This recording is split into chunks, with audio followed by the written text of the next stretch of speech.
BNP জানে, আওয়ামী লীগ জানে আমাদেরকে তারা কি অফার দিয়েছে, কত এমপি, কত মন্ত্রিত্ব এবং কত সম্পদ, কত সম্মান।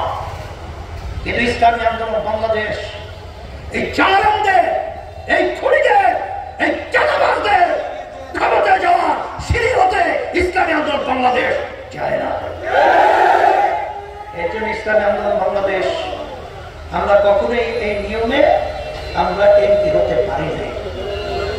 ইসলামী আন্দোলন বাংলাদেশ ন্যায়ের জন্য প্রতিষ্ঠিত হয়েছে, তার বাস্তবতা।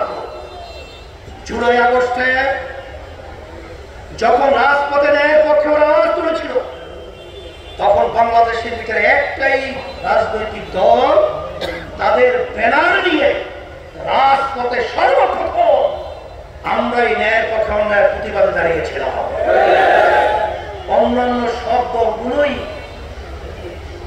তারা সহযোগিতায় ছিল ফ্যাসিস্ট দূর করার জন্য, ফ্যাসিস্টের মসলা ধ্বংস করার জন্য, কিন্তু কেউ রাজনৈতিক ব্যানার নিয়ে রাস্তায় আটকে থাকার সুযোগ বা সাহস পায় নাই। আমরা ব্যক্তির চেয়ে দল বড়, দলের চেয়ে দেশ বড়। আমরা দেশের স্বার্থকে লক্ষ্য রেখে আমাদের ভিতরে দেশ গড়ে ঐক্য যেন কেউ নষ্ট করতে না পারে, সেটা আমাদের সকলকে সতর্ক থাকতে হবে। সৌহার্দ্যে সেদিনকার বাংলাদেশে যেভাবে হত্যা করা হলো তাকে, এটা কিন্তু আইয়ামে জাহিলিয়াতের যুগকেও হার মানিয়েছে। এটা দেখে কোনো মানুষ সহ্য করতে পারে নাই। আমি দেখতে পারি না, আমার পছন্দ হয়ে গেছে।